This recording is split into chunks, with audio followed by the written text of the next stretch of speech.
Saludos amigos de Diario Eco, bienvenidos a otra entrega de Diario Eco Podcast. Una servidora, como siempre, Aridia Montero, acompañada de los colegas Wencer Muset y Jennifer de los Santos. Hoy también integra este equipo de panelistas Luis Lora, a quien le damos la bienvenida, Luis. Muchísimas gracias por la oportunidad de pertenecer a este prestigioso equipo. Bien. Y como invitado tenemos en nuestros estudios a Felipe Gavilán, él es candidato a diputado de Opción Democrática por la circunscripción 3 del Distrito Nacional.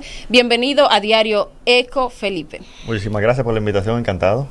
Un placer. Felipe, antes de empezar ya con lo que es la política de lleno, yo quiero que tú nos expliques un poco cómo tú empezaste también esto de las denuncias, por ejemplo, por TikTok, porque tú tienes una comunidad bastante grande. Las denuncias, ¿qué te motivó a eso? Básicamente es una manera de ayudar a las personas porque lamentablemente vivimos en un país en donde las autoridades a veces no son proactivas con los trabajos que tienen que hacer, con asumir sus responsabilidades. Y por tanto la denuncia es una forma de presionar a las autoridades a hacer lo que tienen que hacer. Yo he hecho denuncias acerca de estudiantes que le abusan sus derechos, escuelas donde no hay baños y los estudiantes los sueltan a las 11 de la mañana porque ya no pueden aguantarse más de ir al baño. O sea, situaciones muy lamentables, y se ha dado el caso que a veces luego yo de hacer una denuncia me escriben del sitio de donde yo hice la denuncia que las autoridades fueron y resolvieron. O sea que se está haciendo una diferencia a través de la denuncia pública de los problemas de las personas, porque así las autoridades están asumiendo su rol de resolver los problemas que están ocurriendo en distintos ámbitos de la vida. Qué bueno. Militantes y candidatos de su partido hablan de la buena política y se supone, ¿verdad?, que estamos buscando para que haya una transformación en ese sector. ¿En qué consiste esto de la buena política, el concepto? Cuando uno piensa en política, cuando uno le habla de política a la gente, el dominicano promedio piensa en bandereo, caravana, picapollo, fundite comida y muchas cosas que realmente no nos hacen avanzar como país. La buena política viene a romper eso. La buena política viene a cambiar el paradigma de lo que es la política en la República Dominicana. La buena política, lo primero es que rinde cuentas. Los políticos somos servidores públicos y estamos para servirle a la gente, y por tanto la buena política se encarga de ser transparente y siempre de cara a la ciudadanía, de una manera que explique lo que hace, por qué lo hace. Por ejemplo, nosotros somos el único partido que expone a través de sus redes sociales constantemente, periódicamente, qué hace con los fondos que recibe. Te lo pone a tu disposición. La mayoría o todos los partidos deben de rendirle cuentas a la Junta Central Electoral, y eso está bien y lo hacen. Sin embargo, no todos lo hacen de una manera tan proactiva que cualquier ciudadano pueda acceder a dicha información a través de las redes sociales. Eso es algo que nosotros estamos haciendo de Opción Democrática, porque somos un partido que habla de la buena política y creemos que desde la campaña o desde el ejercicio político diario tú tienes que demostrar cuáles son tus valores y qué es lo que te diferencia de los demás. Entonces, la buena política rinde cuentas en primer lugar porque se debe a la ciudadanía. En segundo lugar, la buena política busca incrementar la calidad de vida de la gente a través de políticas públicas. O sea, la idea es que, ¿por qué estamos en política? Estamos en política para mejorar la calidad de vida de la gente. Educación pública de calidad, salud pública de calidad, viviendas dignas para todos, acueductos para que cuando llueva no se nos inunde como pasó lamentablemente hace ya casi 2 semanas. De eso se trata la buena política. La buena política se trata de romper con esos vicios, con ese imaginario, lamentable imaginario colectivo que tiene el dominicano acerca de la política, de la mala política, y hacer una política que sume y no que reste. Mi hermano Felipe Gavilán, su estrategia de campaña está acorde al target, al público que usted va dirigido, porque yo he podido observar en Instagram que usted tiene un estilo de campaña para las personas de clase media, y sin embargo la circunscripción por la cual usted está aspirando está compuesta básicamente por barrios y sectores populares, que tal vez ese discurso no sea el adecuado, supongo yo, para conquistar ese tipo de público. ¿Cuál es el discurso de Felipe Gavilán? porque vamos a empezar por ahí antes de decir si es para clase media o clase tal. Está bien, vamos a empezar. Mira, cuando yo voy a los barrios, la semana pasada, por ejemplo, yo estaba en Villa Francisca hablando con la gente. Yo básicamente siempre me presento muy educadamente. Mi nombre es Felipe Gavilán, yo soy candidato a diputado por la circunscripción 3 del Distrito Nacional y nosotros estamos haciendo política de una manera distinta. Nosotros no estamos regalando picapollo. Yo no vengo aquí a humillarte, porque dar comida a una persona para comprarle su voto es una forma de humillación y nosotros no aceptamos eso. Tampoco estamos haciendo caravana ni nada por el estilo, porque eso lo que hace es provoca tapones, provoca bulla, deja basura. O sea, eso no nos hace avanzar como país. Entonces, yo siempre le voy a la persona con 3 propuestas. Mi primera propuesta es una ley de emergencia. Así bien rápido las voy a decir las 3, que son bien sencillas. La primera propuesta es una ley de emergencia. ¿Qué pasa? Que Dios no lo quiere, usted tiene un accidente y ese accidente ocurre cerca de una clínica. Si tú quedaste un poquito grave, vamos a decir, de ese accidente, hay que llevarte a esa clínica porque es el sitio más cerca y hay que tratarte, hay que darte primeros auxilios, hay que salvarte tu vida. Pero ¿qué pasa? Si tú eres una persona que no tiene seguro, o si tu seguro no lo coge en esa clínica, o si tú no tienes para hacer un depósito, los médicos de la emergencia tienden a rebotarte y eso pone en riesgo tu vida. Hay personas que han perdido la vida por eso, como le pasó a Ana Karina Reynoso en la clínica Independencia, que la llevaron y su seguro no lo cubría la clínica y por tanto, en lo que buscaba el seguro, en lo que buscaba el depósito, lamentablemente perdió la vida. Perdió la vida por no tener a mano un depósito de 9,000 pesos. Yo pienso que es injusto que una persona pierda la vida por 9,000 pesitos y eso no es algo que podemos permitir. La propuesta sería entonces darle cárcel al médico que se atreva a no tratarte durante una emergencia médica. De esa manera vamos a desincentivar esa práctica y por tanto vamos a conservar la vida de la gente. En segundo lugar, la segunda propuesta es una ley de recetas médicas. ¿Qué pasa? Que tú vas al médico, haces una consulta, te hacen tu recetica y te ponen tu medicamento. ¿Qué pasa? Que algunos médicos te ponen la marca del medicamento en la receta. ¿Por qué algunos médicos hacen eso? Porque tienen un negocio con la farmacéutica para que si recetan esa marca específica del medicamento, exacto, prácticamente lo están atando a esa marca específica porque reciben digamos un incentivo por parte del laboratorio, por parte de la farmacéutica para recetar ese medicamento, esa marca en específico, a pesar de que hay opciones más baratas en el mercado. Entonces, ¿cuál es la propuesta? Que como hacen los países desarrollados, España, Estados Unidos, Argentina, Colombia, o que son un poquito más avanzados en algunos derechos que tienen que ver con la salud, prohibamos que se coloque la marca del medicamento en la receta. De esa manera, cuando tú vayas a la farmacia, vas a tener opciones más baratas para tu tratamiento de salud. Y finalmente, ya en tercer lugar, la última propuesta es una ley de primer empleo. ¿Qué pasa? Que a los jóvenes, cuando se gradúan, se les hace muy difícil conseguir su primer empleo porque no tienen experiencia. Pero no tienen experiencia porque no le dan la oportunidad, no le dan un primer empleo. Entonces, para destrabar ese círculo vicioso, lo que buscamos es una ley de primer empleo que incentiva al sector privado para que otorgue trabajos a personas sin experiencia. ¿Cómo se le incentiva? Temporalmente bajando los impuestos cuando contrata a una persona sin experiencia. De esa manera se beneficia a la empresa que consigue un nuevo trabajador y paga un poquito menos de impuestos, y se beneficia el trabajador que logra insertarse en el mercado laboral, empieza a adquirir experiencia y puede desarrollarse. Eso también incide en el tema de la delincuencia, porque mientras más personas tengamos trabajando, menos delincuencia vamos a tener en las calles. Ahora, yo dije esas 3 propuestas y lo conecto con lo que tú dijiste de que mi discurso es clase media. Eso no es un discurso clase media. Yo pienso que eso es un discurso, esas 3 propuestas que yo tengo le convienen a todo el mundo. A cualquiera le puede pasar que tenga un accidente, y sobre todo a gente pobre, que tenga un accidente y no tenga un seguro, no tenga para hacer un depósito. Eso le conviene mucho a la gente de los barrios. El tema de los medicamentos, óyeme, todos damos el grito al cielo cuando vamos a una farmacia y tenemos que pagar altos precios por un medicamento cuando hay opciones más baratas. ¿Qué pasa? Que lamentablemente, por cómo funciona nuestro sistema dominicano de la seguridad social, si tú vas a la farmacia con una receta y la receta dice una marca específica y el seguro nada más te cubre esa marca, si tú dices que te busquen otra más barata, está bien, te la pueden buscar, pero el seguro no te la va a cubrir, porque eso no fue lo que te puso el médico. Aquí funciona solamente lo que te ponga el médico. Entonces, por eso lo que se propone es que lo que se coloque en la receta médica sea el principio activo del medicamento, para que así, cuando tú vayas a la farmacia, el seguro te va a poder cubrir una mayor amplia gama, digamos, de marcas, pero tú puedes escoger una más barata para así terminar pagando menos por tu medicamento. Eso no es un discurso solamente para la clase media. Una pregunta. Eso es algo que le conviene a todo el mundo. Ahí mismo, Felipe. Adelante. Tú estás en la circunscripción 3. En la circunscripción 3 hay 7 plazas. Yudelka de la Rosa tiene varios periodos, nunca ha perdido. Gustavo Sánchez por igual. Elpidio Báez, el diputado que no se muda, nunca ha perdido tampoco. Gori Moya, el diputado más votado, mira qué dicotomía, va en contra de todos los parámetros que establece de la sociedad, pero ha sido el diputado más votado, y está Gustavo Sánchez. De los diputados que tienen el perfil que no pudieran tener las estructuras necesarias, porque eso que te acabo de mencionar nunca han perdido las elecciones. Son Carlos Sánchez, que tiene un periodo, y José Miguel Cabrera, que fue diputado anteriormente y ahora volvió y retomó. Con ese perfil que tú estás exhibiendo en contra, básicamente, como quien dice, del empresariado, ¿tú crees que en un sistema como el nuestro te permitan llegar a tu objetivo de ser legislador, mi hermano querido?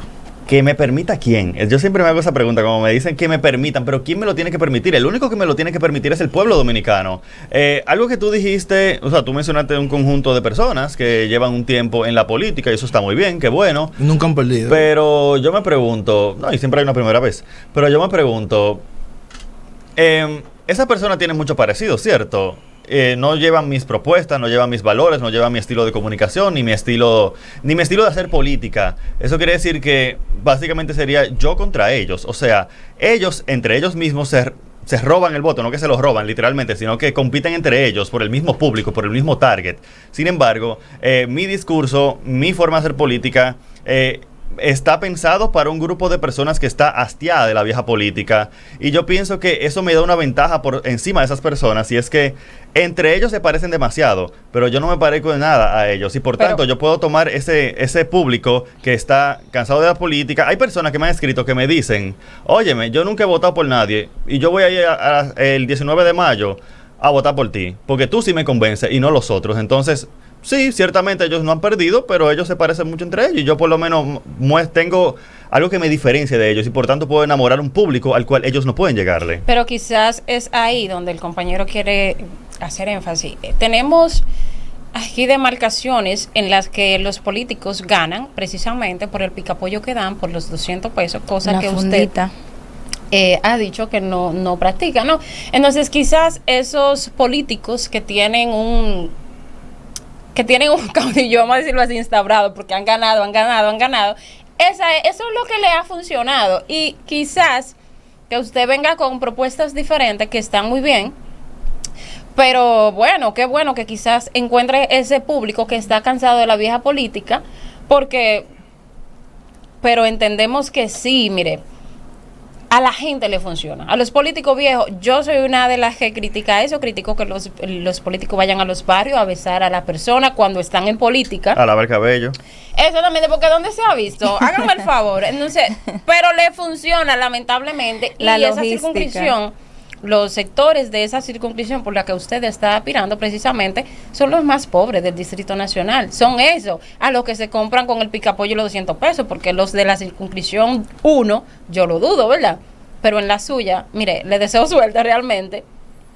Y es bueno que tengamos políticos como Felipe que quieran innovar y que quieran cambiar la vieja política. Ojalá y hayan más. Le deseamos suerte, porque lo que ha funcionado es lo viejo. Entonces, ¿usted cree que de verdad va a poder contra toda esa ola de gente que viene pendiente a que le mojen la mano? Yo pienso que sí, por el simple hecho de que yo estoy aspirando digamos, en unas elecciones plurinominales, que quiere decir que van a ganar varias personas. No es como una alcaldía o como una senaduría, que es uninominal, que gana solamente uno. Aquí no se necesita la mayoría del voto para ganar. O sea, básicamente como con un 10% del voto de la C3, yo gano, yo me cuelo fácilmente. Entonces, a mí me costaría pensar que no aparece un 10% de la población de la C3. ¿Cuánto es? Un 10% serían unos 12,000 votos más o menos. Okay.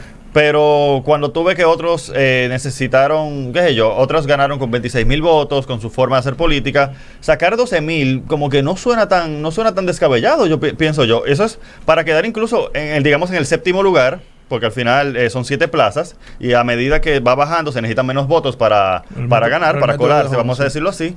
12,000 votos de... ¿Cuántos votos son en la C3? Son como 300,000, 400. Mira, no recuerdo ahora mismo el número exacto, pero es una cantidad ínfima como tú lo piensas. O sea, es menos de un 10% de los votos que tú necesitas para ganar, y yo pienso que aparecen. En Villajuana, yo me acuerdo en un volanteo que yo estaba, en el que yo estaba hablando con un señor, una persona que vende chuchería en la calle, y él me dijo eso mismo del picapollo y todo eso, y él me dijo, mira, esos son algunos, pero esos no son la mayoría somos gente que trabaja y que lo que queremos es que nos representen de verdad en el Congreso, o sea, y que hagan leyes para todo y no solamente para un grupito. Entonces, yo estoy convencido que ese 10% que yo necesito va a aparecer porque los barrios están llenos de gente que trabaja, gente que todos los días se para a trabajar, que lo que quiere es salir adelante, que lo que quiere es estudiar. Los barrios están llenos de ese tipo de personas. Lamentablemente, obviamente, lo que más embulla a veces son lo que tú sabes, lo que el picapollo y la cosa, pero son una minoría y definitivamente le pasó a José Horacio en la circunscripción 1 en el 2020, que él fue el más votado. Así como tú lees, fue el más votado de todos. Y es básicamente un discurso similar, un discurso basado en propuestas. En la circunscripción 1, él fue el más votado, igual que Mario Sosa, en la circunscripción 1. Sí, pero fíjate, hay varias cosas que tomar en cuenta. Uno, incluso en la circunscripción 1 hay barrios. Está Los Platanitos, está... Tres barrios. Los Praditos, hay unos cuantos. Y segundo, y muy importante, él hubiera incluso sacado más votos si hubiera tenido más guardianes de la democracia, porque en la circunscripción 1 son aproximadamente 500 colegios electorales y él solamente tenía 365 delegados, vamos a decirle, para no decir guardianes de la democracia, y aún así fue el más votado. Ahora, para estas elecciones que venimos con esa experiencia, vamos a tener más delegados, más voluntariado, que nos va a ayudar a defender el voto y por tanto esperamos no solamente repetir el ejemplo de José Horacio, sino superarlo incluso, porque estamos aprendiendo de un proceso. Y tiene muy buenas expectativas. Sí, claro que sí. No, y tú vas a los barrios, tú le hablas con respeto a la gente, tú le hablas de su propuesta, o sea, tú le hablas de su problema y le presentas propuestas y la gente queda encantada, porque es que es algo que nunca ha visto. Y de todas las edades. Yo honestamente pensaba cuando planificaba mi campaña que mi target iba a ser la gente joven, pero yo hablo con personas mayores y también me apoyan de igual manera, porque es que las propuestas que yo tengo le conviene a todo el mundo. No son propuestas solamente para la juventud, son propuestas que van a hacer una diferencia en la vida de cada quien. Entonces, yo apelo a eso, yo apelo a que en el barrio la mayoría de la gente son, igual que en el país entero, la mayoría de la gente son gente trabajadora que lo que quiere es salir adelante. Lo que tenemos que organizarnos, sumarnos y dar la batalla. Felipe, y tú has sido muy enfático, por ejemplo, que tu campaña no es financiada, como tú lo dices, por los Vicini o por algún otro empresario. Entonces, ¿cómo se financia tu campaña y de dónde sale, por ejemplo, ese discurso? Básicamente, yo quiero empezar por de dónde sale ese discurso. Lamentablemente en la República Dominicana históricamente hemos tenido que la política ha sido cooptada, ha sido, digamos, secuestrada por grandes intereses económicos, grandes poderes fácticos, los cuales han hecho que los políticos gobiernen para el beneficio de una minoría y no para todos, como debería ser. Esos son parte de los poderes fácticos que existen, como el poder militar, el poder extranjero y muchos otros poderes. Uno de esos poderes es el gran empresariado de la República Dominicana. Yo quiero hacer énfasis que yo estoy hablando del gran empresariado y no estoy hablando de un ferretero, ni de un dueño de un restaurante o un emprendedor, algo por el estilo. No, yo estoy hablando del gran empresariado, personas que tienen el poder para controlar las decisiones que se toman en la República Dominicana, para privatizar los recursos naturales, para privatizar playas, para básicamente controlar la vida política de la República Dominicana. A eso yo me refiero con el gran empresariado. Tú mencionabas a los Vicini. Los Vicini son básicamente la familia más emblemática en términos de riqueza y de adquisición de capital en nuestro país. Sí, obviamente los Vicini no son bienvenidos en mi campaña, porque si yo hago una campaña que es para el bienestar de toda la persona, para el bienestar de la mayoría, yo no puedo permitir que el gran capital me controle ni que me financie, porque cuando un ultra rico te da dinero, hace donaciones millonarias, ¿qué es lo que busca? Comprarte para que luego tú legisles a su favor. Entonces, eso por un lado. Por el otro lado, ¿cómo se financia mi campaña? Entonces, básicamente, yo estoy financiando mi campaña con el dinero de personas de a pie. Básicamente, yo tengo ya 417 donaciones y más de la mitad de esas donaciones son de menos de 125 pesos. O sea, la mayoría de gente me dona menos de 125 pesos, y eso es fundamental. Primero, porque hace que la gente se pueda sentir parte de la política. O sea, antes quizás las donaciones se veían como que, bueno, solamente un empresario, un ultra rico puede donarle a un político. No, con 100 pesos, con 50 pesos tú me puedes donar a mí y no hay problema porque se suman. El total de donaciones que yo tengo ahora mismo es como 234,000 pesos. Y eso es un dinero que es decente, y para una persona que no busca comprar votos es importante, porque yo lo uso para los volantes que yo entrego cuando yo voy a los barrios a hablar con la gente, para que se quede con algo, para que se quede con mis propuestas en la mano. También lo voy a utilizar para vallas. Ayer mismo estaba en Villa Consuelo, que me van a regalar un espacio en un autobús. O sea, que van a ver mi cara moviéndose en el Distrito Nacional. Y eso es, de nuevo, eso es algo que me están dando de manera voluntaria. No me están ni sobornando, ni me está costando un dineral, porque esta es una campaña barata. Porque otro mensaje que yo quiero mandar es que la política puede ser barata cuando se basa en propuestas y en valores y no se basa en comprar gente. Entonces, sí. Pero, ¿quién le va a donar esa publicidad móvil? Porque tengo entendido que la publicidad móvil es costosa. De un autobús, usted dice. El dueño del autobús me lo va a donar. El dueño. Sí, exacto. Perfecto. El chofer. Ahí he visto que usted hace como una especie de rendición de cuenta, ¿no? De las donaciones que le han hecho. Va informando a sus seguidores, a las personas que le donan, de en qué está invirtiendo ese dinero. La población puede esperar desde usted llega a ser diputado esa misma transparencia, porque lo que se ve son cosas diferentes. Los políticos prometen cuando están en campaña y hacen cosas por las que la población se motiva y vota por ellos, pero una vez llegan, ya todo cambia. Realmente, ¿qué seguridad tienen los electores de que usted va a continuar con esa misma transparencia de la que está hablando ahora? Sí, mira, en primer lugar y por sobre todo, nosotros estamos siguiendo el ejemplo de José Horacio. José Horacio todos los meses ha seguido haciendo una rendición de cuentas. Él visita un sector distinto de su circunscripción para poder entonces rendir cuentas, hablar de lo que ha hecho en la Cámara de Diputados, qué proyectos ha logrado pasar o qué discusiones ha tenido en la Cámara, en cualquiera de las comisiones de la Cámara de Diputados. Y es básicamente el ejemplo que vamos a seguir. Vamos a seguir visitando los barrios y hablando de lo que estamos haciendo en la Cámara de Diputados y sobre todo escuchando los problemas de la gente. Por si acaso hay que hacer gestiones, porque el trabajo del diputado no es solamente legislar. Ahorita yo dije mis propuestas y yo solamente mencioné propuestas legislativas, pero es más que eso, porque un diputado también representa a la ciudadanía y por tanto tiene el poder de gestionar las soluciones de los problemas del barrio. Por ejemplo, ¿qué hizo José Horacio una vez? Antes de la tormenta Franklin había un árbol que estaba como que se estaba como cayendo y se estaba quedando agarrado del tendido eléctrico. Eso era peligroso porque durante la tormenta podría caerse y podría caer encima de una casa. Y estamos hablando de un barrio donde las casas son de zinc. Entonces, si le cae arriba, puede destruir la casa, puede quitarle la vida a alguien. Y obviamente no queremos eso. Entonces, ¿qué él hizo? Con su poder de diputado, él llamó al gerente general de EDESUR, Milton Morrison, y le dijo, mira, manda una brigada por favor porque está sucediendo esto y podemos salvar vidas de esta manera. Y lo hizo de una vez. Gestionó la ayuda. Gestionó la ayuda, exactamente. No es lo mismo que llame yo, Felipe Gavilán, un simple ciudadano, a que llame un diputado. Eso es parte del trabajo que vamos a hacer del Congreso de la República. Y eso requiere que yo rinda cuentas, que yo esté frente a la gente, hablando con la gente para enterarme de los problemas de la gente y por tanto darle solución o gestionar los problemas, la solución de los problemas Felipe, del barrio. Diferentes barrios y sectores del Gran Santo Domingo tienen problemáticas. ¿Cuáles han sido esas necesidades principales que usted ha visto en estos sectores que usted va a representar en caso de llegar a ser diputado? Voy allá. Pero ella tenía otra pregunta que tengo que contestar. Entonces, siguiendo con usted decía que ¿cómo la gente puede pensar que va a seguir esa rendición de cuentas cuando yo sea diputado? Porque son palabras muy bonitas, pero cuando ganan la promesa como que se olvidan. Mira, lamentablemente el sistema político dominicano es muy poco democrático. Por ejemplo, hace unos días yo hablaba casi en respuesta a ese mismo planteamiento, de que en la República Dominicana necesitamos elecciones revocatorias. ¿Qué pasa? Que tú cada 4 años agarras un político, votas por él, le das tu confianza, y vamos a decir que lamentablemente algunos te traicionan. Tú deberías tener el poder, así como tú lo pusiste en el cargo, poder removerlo, sin tener que esperar de que 4 años. Entonces, eso es lo que se hace en otros países, que hay elecciones revocatorias, que básicamente la ciudadanía consigue un conjunto de firmas, por ejemplo, luego ya de la mitad del periodo, vamos a decir a los 2 años, consigue un conjunto de firmas y está muy en desacuerdo con ese diputado, diputada, alcalde o lo que sea, y se convocan unas elecciones y consigue un número X de firmas. Y de esa manera tú tienes un poquito más de rendición de cuentas, o mejor dicho, el político tiene que realmente esmerarse en cumplir lo que prometió, porque entonces se puede ver en la situación de que lo puedan remover del cargo antes de que termine su mandato. Eso sería una propuesta que yo tengo, que yo quiero básicamente introducir más democracia en nuestro sistema para acabar con ese problema. Lamentablemente eso no existe hoy.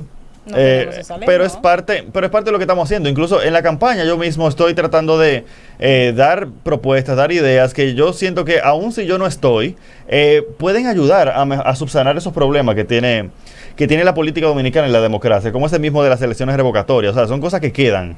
Y también a través de la campaña quiero hacer más acciones que van a quedar en el barrio, como por ejemplo el arbolado. Nosotros vamos a sembrar unos árboles en el barrio 27 de febrero. Y eso es lo que va a quedar. Después gane o pierda o pase lo que sea, eso es lo que va a quedar. Y yo quiero hacer política de cosas que queden.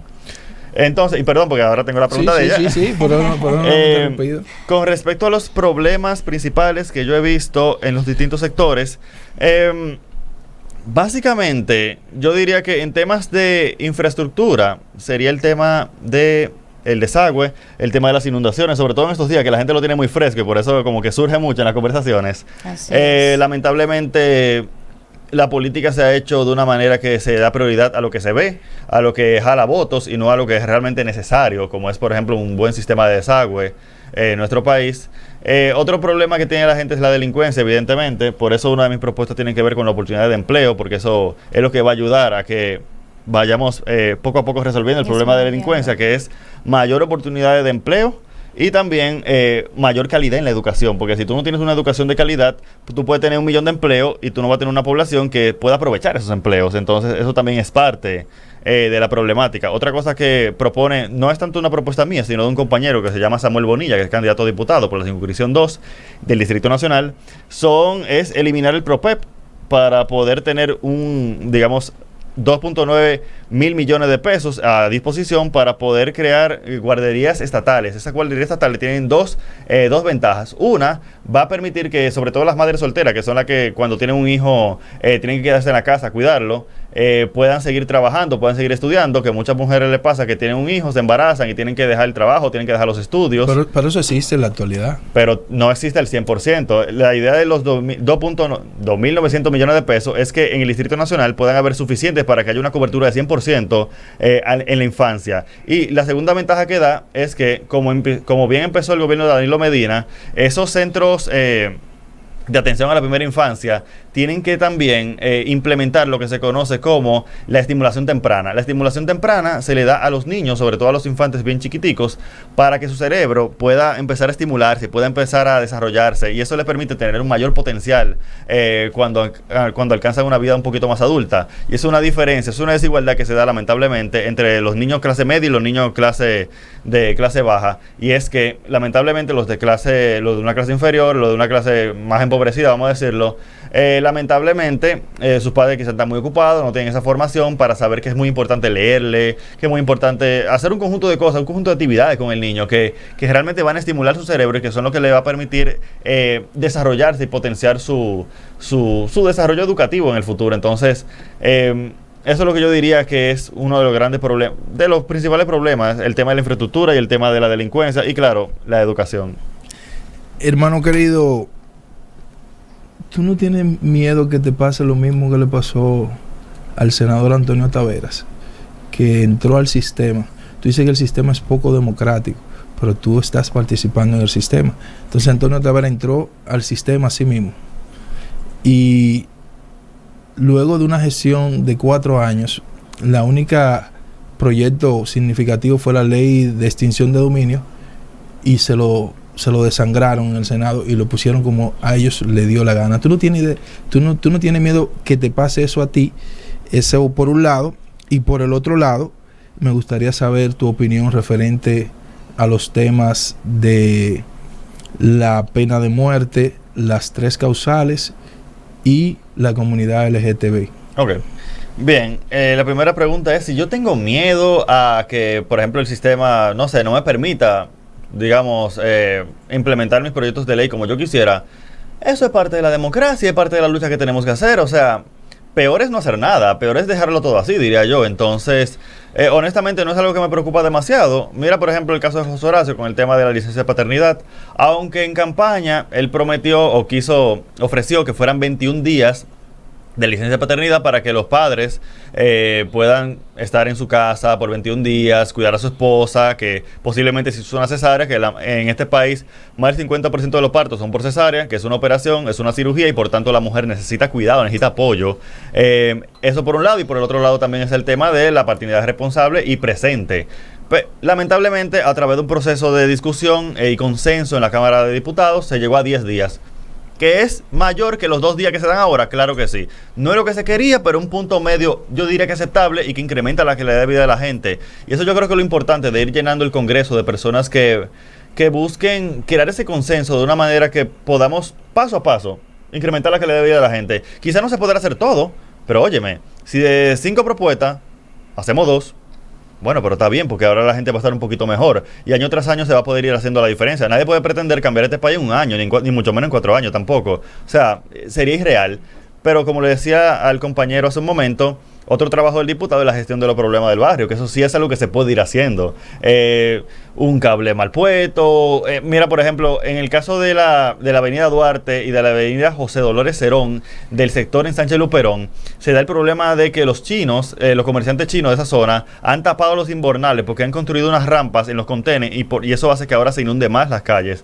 Es un trabajo que, aunque yo no voy a ir con un pico y pala, obviamente, a romperlo, pero sí puedo denunciar fuertemente, como hizo José Horacio con el caso de Edesur. Yo puedo llamarle la atención a la alcaldía, yo puedo gestionar la solución de ese problema, porque básicamente tenemos una construcción ilegal que está provocando inundaciones, lo cual provoca daño en la propiedad privada de los residentes de esa zona. Y es una lucha que se está llevando, y eso está incluso en los tribunales, pero quizá con el poder de un diputado eso hubiera caminado un poquito más rápido, porque esa gente no empezaron ayer a pelear por eso, tienen meses. Entonces, eso por un lado, con el tema de Antonio Taveras.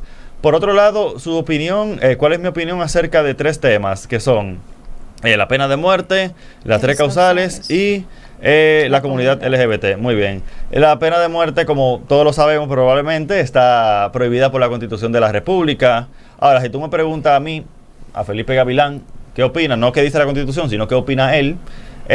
Yo pienso que no debe ser el enfoque principal. El enfoque principal para detener la delincuencia es mayor calidad educativa, mayor oportunidad de empleo, menor desigualdad y un Estado de derechos que garantice derechos a todas las personas.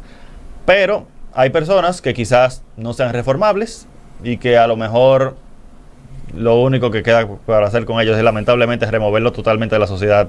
Sería una excepción. A mí lo que no me gusta a veces de esa discusión es que la gente como que se enfoca en eso y se queda ahí. Como que, ok, vamos a dar pena de muerte y se acabó.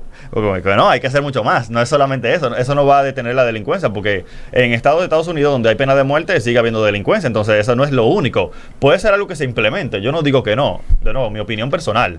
Constitucionalmente está prohibido, pero mi opinión personal es que se podría, pero tiene que ser parte de una solución integral al tema de la delincuencia. Ahí sí yo podría estar un poquito más de acuerdo. Con el tema de las 3 causales, fue muy, yo diría que protagonizó esta semana por el tema de la aspirante. Sí, Miriam Germán y la jueza. No, aspirante a jueza. Y no me gusta decir Miriam, porque el que empezó la discusión fue Bauta Rojas, el senador por María Trinidad Sánchez de la Fuerza del Pueblo, que básicamente, ¿qué pasa? Todo el mundo tiene derechos. Ok. Ahora, ¿qué pasa? Que a veces el derecho tuyo choca con el derecho mío. En la Constitución eso se contempla. Y lo que se hace es que se hace una ponderación de, ok, en este caso, ¿qué se debe de hacer? ¿Qué sería, digamos, lo más justo? En el tema de la discusión que tuvieron con la magistrada es que se le pidió que analizara la constitucionalidad de las 3 causales, tomando en cuenta el hecho del derecho a la vida, de que así como el feto tiene un derecho a la vida, que nadie se lo niega, la madre también tiene un derecho a la vida. Entonces, ¿cómo tú ponderas eso? ¿Cómo tú dices, ok, bueno, mira, pero si la vida de la madre corre peligro, ¿qué se hace en ese caso? O sea, como que analízame eso.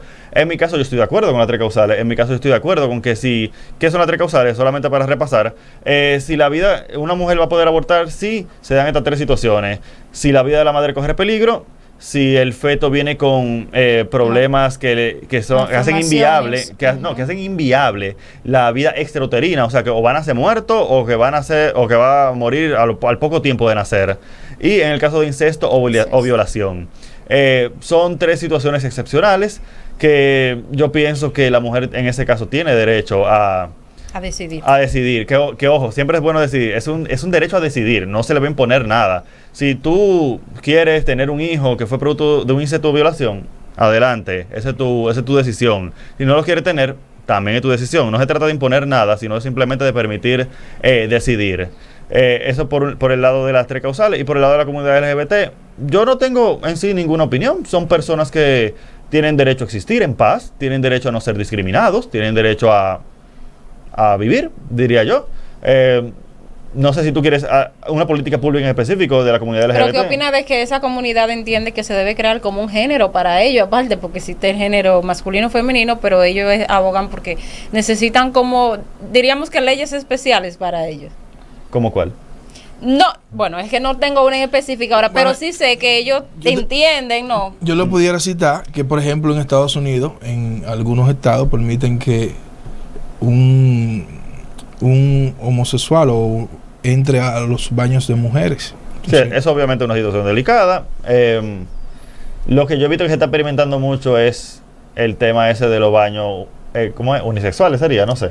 Que son baños básicamente donde tú entras y el lavamanos es un área común y ya la parte de donde tú haces tus necesidades es una puerta de abajo hacia arriba y nadie ve nada y todo bien. Es un tema delicado. Yo, obviamente, siempre siento como que esa... ¿Cómo decirlo? Esa simpatía por la mujer que se siente violentada si ve a una persona, tú sabes, entrando al baño. Entonces, tú sabes, como que una vez como que quiere.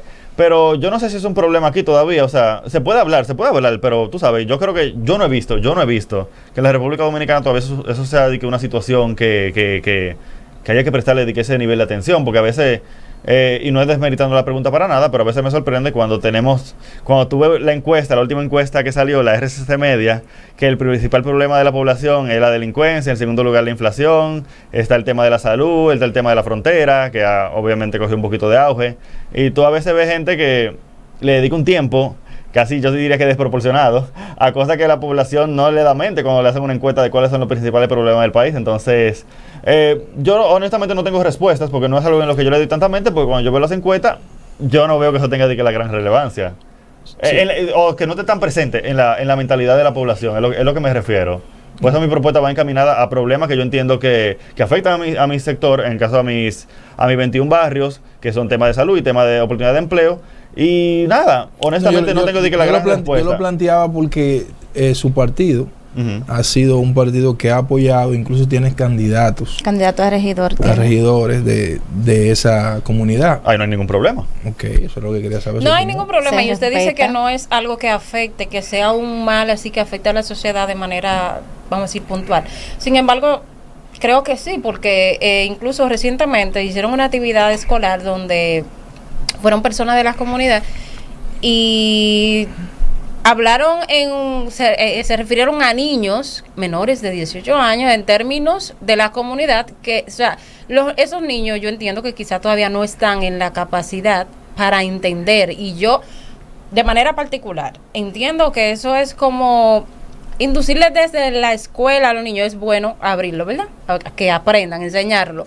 Pero es como una imposición que desde mi punto de vista yo la veo muy mal. Ahora sí, usted después de que cumple sus 18 años tiene la libertad de elegir lo que usted quiera ¿Qué hacer. quiere ser? Eso se respeta. Pero en las escuelas, en las actividades escolares, yo veo que eso está muy mal.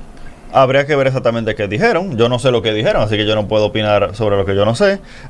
Siempre los discursos que se den frente a los niños tienen que ser bien cuidadosos, bien respetuosos, adecuados a su edad. En eso podemos estar de acuerdo. Yo creo que aquí no hay ninguna discusión con respecto a eso.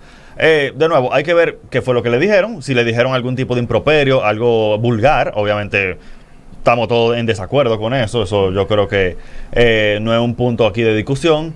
De nuevo, habría que ver el contenido del discurso lo para ver qué porque fue. Ajá, ellos hicieron adelante. presentaciones delante de los niños, y se supone que la actividad era para mujeres, era en honor a Mamá Tingo.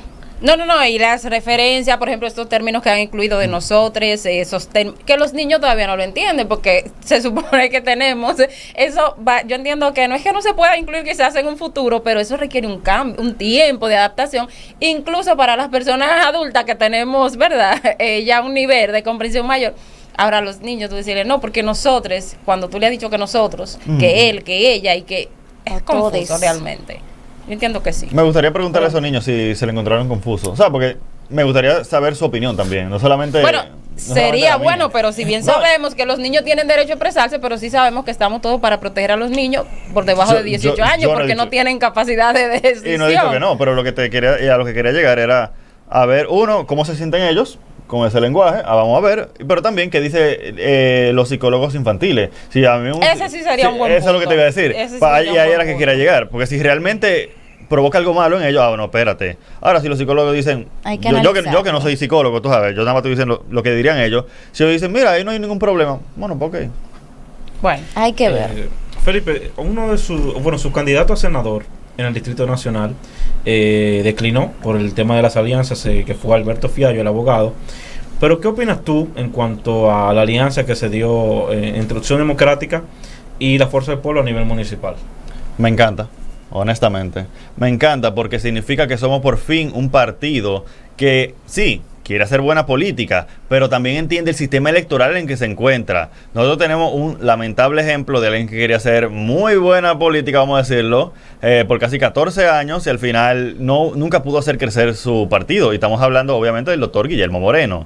Guillermo Moreno aspira a la presidencia del 2008 con su partido, primero por el MIUCA, que luego se pasó a ser Frente Amplio, luego formó su partido en el 2011, Alianza País, y de ahí aspirado, y lamentablemente se estancó de una manera increíble. ¿Tú no tienes miedo, o sea, que tú tengas ese desgaste? Porque Guillermo Moreno surgió como usted, como una persona con buenas ideas. Yo recuerdo que yo le compré un libro que costaba $3.50 con su propuesta. Y yo, bueno, este hombre, y hasta voté por él. Y después dije, pero, ¿qué pasó? Ya el hombre giró, ahora es conservador, ahora se está aliando con los partidos tradicionales. ¿Usted no tiene miedo que le pase eso a usted? Siguiendo con la pregunta de Wenzel, no la pude terminar. ¿Qué pienso de la alianza? Pienso que es correcta porque parte de lo que pasó, por ejemplo, con el señor Guillermo Moreno es que no supo navegar de manera estratégica el mar político electoral de la República Dominicana, lamentablemente. O sea, ojalá yo poder decir que solo vamos a llegar lejos y eso es mentira. O sea, tú tienes que hacer pactos estratégicos de manera que eso te ayude a impulsar tus candidaturas. ¿Qué significa ese pacto, básicamente? Porque a veces la gente como que no entiende, o cree que apoyamos a una gente, o cree que ya somos miembros del partido, que nos fusionamos. No hemos fusionado. Esto es un simple acuerdo electoral que básicamente te ayuda a hacer lo siguiente. Como yo decía ahorita, aquí hay candidaturas que son plurinominales, que quiere decir que van varias personas. En la boleta van varios candidatos. Por ejemplo, en el caso, yo no estoy en la alianza, pero voy a hablar de mi circunscripción. Si fuera en la circunscripción 3, fuéramos 7 personas en la boleta. Ahora, ¿qué pasa? Que si estuviéramos en ese pacto de la Fuerza del Pueblo, tomaríamos lo mejor de la Fuerza del Pueblo, lo mejor de Opción Democrática, lo metemos en la misma boleta y así podemos, salir a flote más, de una manera más sencilla. Así yo incluso necesitaría menos votos para ganar. Eso es básicamente ayudar, facilitar, potenciar el poder de nuestros candidatos para que lleguen de una manera más viable. Es viabilizar la candidatura de la persona de Opción Democrática, persona que entendemos que tienen sus valores, persona que entendemos que tiene su propuesta clara, persona que entendemos que, por ejemplo, por decirte un ejemplo, el 4% considera que es para aumentar la calidad educativa, que considera que la salud pública, que la salud es un derecho y no un negocio. O sea, un conjunto de personas que queremos realmente que estén en el Congreso de la República. Y por eso yo te dije, Wenzel, que yo estoy muy de acuerdo con ese tipo de pactos, porque ayuda a que personas que entendemos que lo que quieren es ayudar a la población dominicana a alcanzar el bienestar, puedan llegar a los lugares de poder. Entonces me pregunta el amigo que si yo no tengo miedo de que me pase como Guillermo Moreno. Bueno, mira, yo no tengo una bola de cristal para saber lo que va a pasar. O sea, yo no sé si yo voy a llegar lejísimo o me va a pasar como el mismo Guillermo. Yo no sé, pero yo tengo que dar la batalla porque la vida se trata de intentar la cosa, no de preguntarse qué va a pasar si me pasa lo que le pasó al otro. O sea, hay que salir adelante, hay que dar la batalla, hay que aprender de los errores de los demás, que por eso estamos haciendo, por ejemplo, este tipo de acuerdos, porque vimos que a Alianza País no le funcionó querer privarse en lo puro, en lo que no se juntaban con nadie, no le funcionó. Entonces nosotros no queremos cometer el mismo error, porque somos un partido con vocación de poder, y tener vocación de poder significa tratar de realizar consensos con personas con las que quizás tú no estás de acuerdo al 100%, pero de eso se trata la política. Porque en el Congreso de la República, para yo pasar esos 3 proyectos de ley que yo tengo, por decirte un ejemplo, yo voy a tener que tratar de convencer a personas de otros partidos. Entonces, si yo no me puedo poner de acuerdo con ellos durante una campaña, ¿cómo voy a poner de acuerdo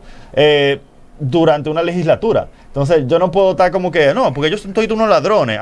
Son unos ladrones ahora en campaña, y cuando estemos en el Congreso yo lo voy a estar pidiendo que por favor me apoyen mi proyecto. O sea, como que no. O sea, la política es crear consenso entre personas que tienen puntos de vista distintos. ¿Habría usted estado de acuerdo con una alianza a nivel presidencial también? No, porque como te dije hace 10 segundos. Son un partido con vocación de poder, lo que significa que queremos alcanzar el poder, y por eso tenemos nuestra propia opción presidencial, que es Virginia Antares. No queremos... Pero no están dentro de los primeros en las mediciones.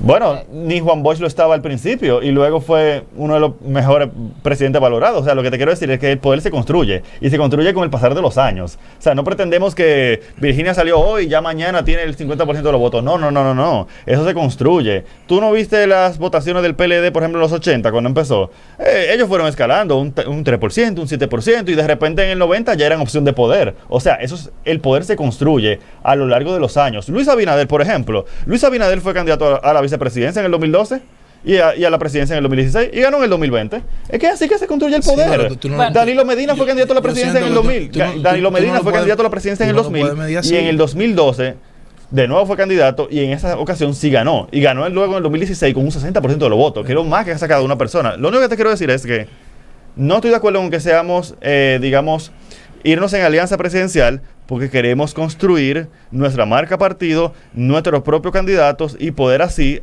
eventualmente ser gobierno. Ya para concluir, usted denunció, vi un video que usted publicó en sus redes sociales, de que en una entidad del Estado, para nombrar a una persona, tiene que llevar la denominada cuña, una carta de un funcionario. Las famosas cuñas. Eso es una práctica que yo conozco y me consta que es así precisamente en esa entidad y en otras. ¿Cómo usted piensa que se puede cambiar esa situación? Y como dije anteriormente, ya usted habló de sus propuestas, de su proyecto congresual, para concluir, para cerrar, ¿qué usted le diría a esa población de la circunscripción 3, específicamente del Distrito Nacional, que es su población votante, para que se levanten en mayo, ese domingo, a votar por usted y llevarlo al Congreso? Dos preguntas en una, pero es que ya tenemos que irnos. Con respecto al tema de las cuñas, eso es algo que yo quiero batallar como tú no te imaginas, porque yo creo que un recuerdo que yo tengo de hace muchos años, de antes yo siquiera pensaba meterme en política, como yo estaba en la UAS, montaba en el metro y oír a unos jóvenes hablar de que no importa que tú saques buena nota, que lo que importa son los contactos que tú tengas. Y eso para mí fue como tan triste, o sea, como que pensar que hay jóvenes que entienden que estudiar quizás no sea la mejor opción, que está bien, tú puedes tener tu título, pero que lo más importante es quién tú conozcas. Eso para mí, todavía casi 10 años después, yo me acuerdo de esa conversación que tuvieron esos jóvenes. Y haber visto esto que está pasando en estos días con el tema de las cuñas en esa entidad pública, que yo sí digo el nombre porque yo no tengo problema, en Banreservas. ¿Qué pasa? Que una persona me denuncia que en Banreservas, cuando las personas van a pedir empleo, a algunas personas, porque no es a todas, a algunas personas le piden la carta de un político. Yo tengo en mi poder 3 cartas de 3 políticos, de 3 diputados, que se las pidieron para que los recomendara y están dirigidas al actual administrador del Banco Central, del Banco de Reservas. Y eso es una pena, y esa carta de 2023, o sea que eso de ahora mismo. Y es una pena, es una gran pena porque nuestra juventud merece entender, pensar, vivir en un país donde lo más importante sea la preparación, que sea una meritocracia, que sea por méritos y no por a quién tú conoces o quién te hace una carta. Y eso no solamente de Banreservas, eso me han denunciado que ha pasado en otras instituciones como el Servicio Nacional de Salud. En un solo día me denunciaron 3 personas distintas que en el NEI Arias Lora le están pidiendo carta de un político para dejarlo entrar. O sea, entonces los médicos que tenemos en los hospitales no son los más preparados, sino los que tienen mejores conexiones políticas. Por eso es que nuestros hospitales no sirven. Entonces, ¿cómo podemos combatir eso? Mira, uno, la denuncia, porque yo pienso que la corrupción se muere con la luz del sol, con la iluminación. Entonces la denuncia es muy importante, hablar de esto, no simplemente darlo por un hecho, no, esto hay que denunciarlo y esto hay que cambiarlo. 2, y muy importante, tener una opción presidencial, como el caso nuestro, que es Virginia Antares, que es una persona que no cree en las cuñas, sino que cree mejor en la educación y mejor en que los servicios públicos sean de calidad. Y para que los servicios públicos sean de calidad, tenemos que tener trabajadores que quieran realmente ir a trabajar y a resolver problemas, y no que sean simplemente gente que tiene un buen contacto y que por eso logró entrar. Y ya para concluir, como usted decía, ¿cuál es mi mensaje para esa circunscripción 3 del Distrito Nacional, para que se levante a trabajar? Mira, honestamente, yo no tengo casi nada que decirle a ellos.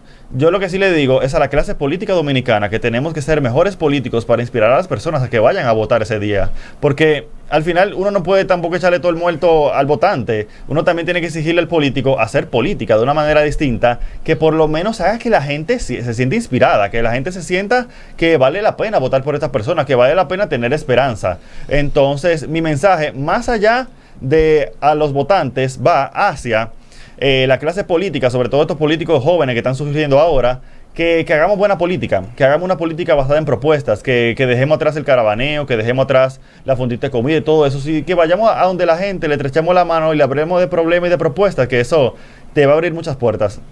Gracias. Bien, agradecemos a Felipe Gavilán habernos acompañado el día de hoy. Ya lo escucharon, él tiene muy buenas propuestas. Es candidato a diputado de Opción Democrática por la circunscripción 3 del Distrito Nacional. Agradecemos una vez más. Gracias, Felipe. A ustedes. Bien, y a ustedes agradecemos su sintonía. Será hasta la próxima.